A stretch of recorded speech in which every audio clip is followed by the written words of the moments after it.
Welcome to a new episode. Hello and welcome back to the Copper Connection podcast with me, as always, your host, Chris Bailey. As we've done over the last few weeks, we've kicked off our Level 2 Plumbing Revision mini-series designed to help you tighten up your knowledge, boost your confidence and walk into that exam calm, focused and fully prepared. Today's episode is a deep dive masterclass looking at sanitation and drainage, and this is one of the most important units of the Level 2 course. It also has one of the most commonly failed, not because it's too hard, but because everything links together, from your rainwater, foul drainage, ventilation, appliances, traps and testing. This one part of the journey and the whole system stops making sense. We're not skimming the surface, we're definitely not just reading from the specification. Instead, we're breaking down what and how the systems actually work. And what I feel is most important, that you need to know why they're designed the way they are. So what you revise here both makes sense on the side and in the exam. So whether you're listening on a bus, in a van or in the workshop, this episode is built to help you lock in your technical detail, avoid common exam mistakes and picture the system from roof to sewer and appliance to atmosphere. So grab a brew, get settled in and let's walk through the full journey together. So let's look at the rainwater journey. Imagine you're stood outside a house in the middle of a heavy downpour.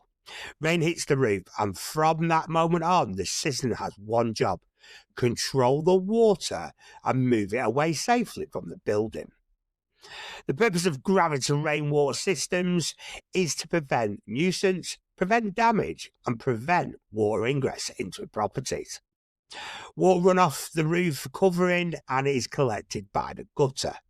From there it flows towards the running outlet, drops into the downpipes and then connects into the underground drainage system.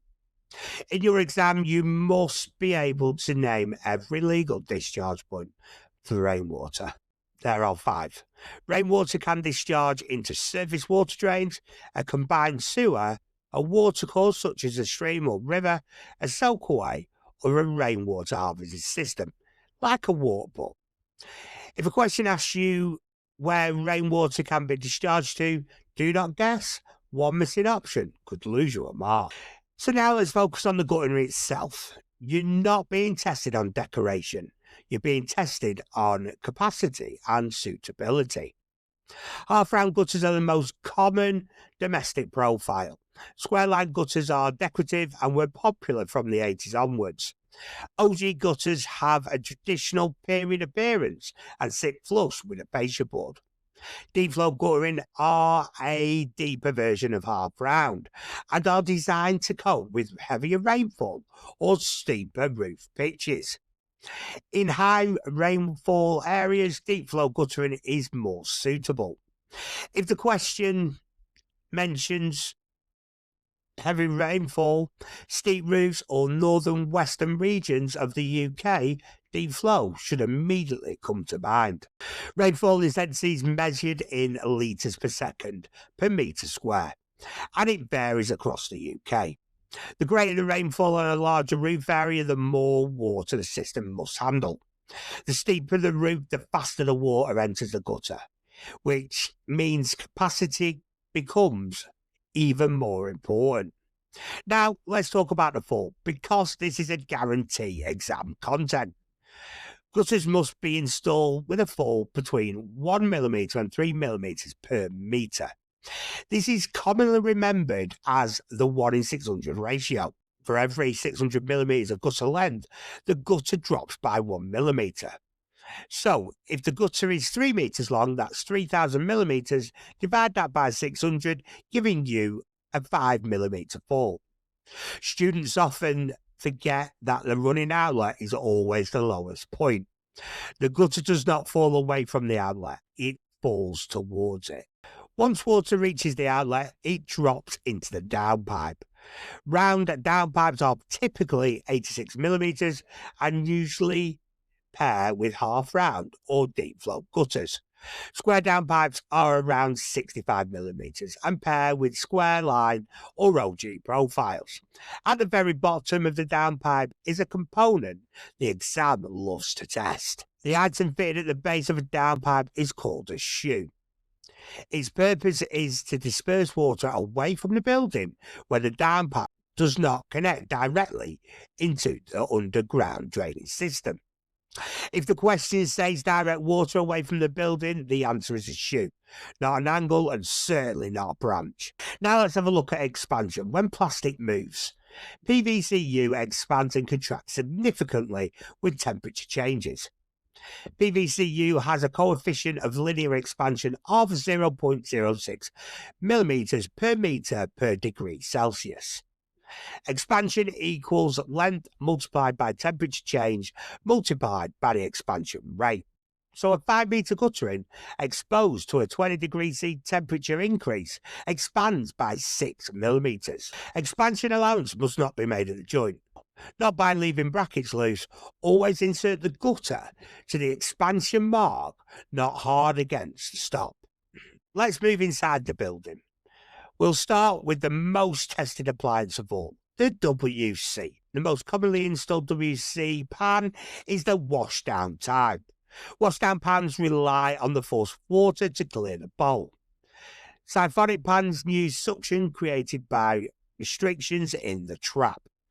Double trap siphonic WCs are rarer and use an aspirator to create negative pressure. If the pan relies on volume rather than suction, it's a washdown, even if the question tries to distract you. Dual flushes for WCs allow between 3 and 4.5 litres per part flush, and 6 litres for a full flush. Baths used a combined waste and overflow, connecting bath functions into a single outlet. Basins use slotted waste to provide overflow protection. Now, pay close attention to bidets, because this is where contamination questions appear. An ascending spray bidet presents the greatest contamination risk. It has no air gap and must not be connected to the mains or a combination boiler. It must be supplied via a system of its own. Students forget that contamination risks overrides customer preferences every time. So let's take a look at soil stacks and air movement. This is where systems either work properly or fail spectacularly. The most common domestic system is the primary ventilated stack. What goes down as waste must come up as air. The open vent at the top of the stack allows pressure to equalise, protecting trap seals. Larger systems may require a secondary ventilation to provide additional airflow. At the base of the soil stack, one component is critical. A long radius bend must be installed at the base of the soil stack. Without a long radius bend, compression occurs, forcing water out of lower traps. Trap seals exist for one reason. Trap seals prevent foul smells from entering the building. Basins typically require a 75mm trap seal depth. Trap seal loss can occur in several ways. Induced siphonage happens with one appliance pulling another trap empty. Self-siphonage happens when an appliance is pulled its own trap empty. Capillary reaction happens with hair and debris hangs over the trap weir. Compression happens when positive pressure blows the seal out. Evaporation happens when the appliance aren't used regularly enough. If the question asks for a solution without altering pipework, the answer is usually an anti-vac trap. So, once we've installed everything, as always, the systems must be tested. In sanitation and drainage, we do an air test, not a pressure test. So the Soundness test, which is the air test, is carried out at 38mm pressure and to hold for 3 minutes. Performance tests include discharging all appliances simultaneously. At least 25mm of trap seal must remain.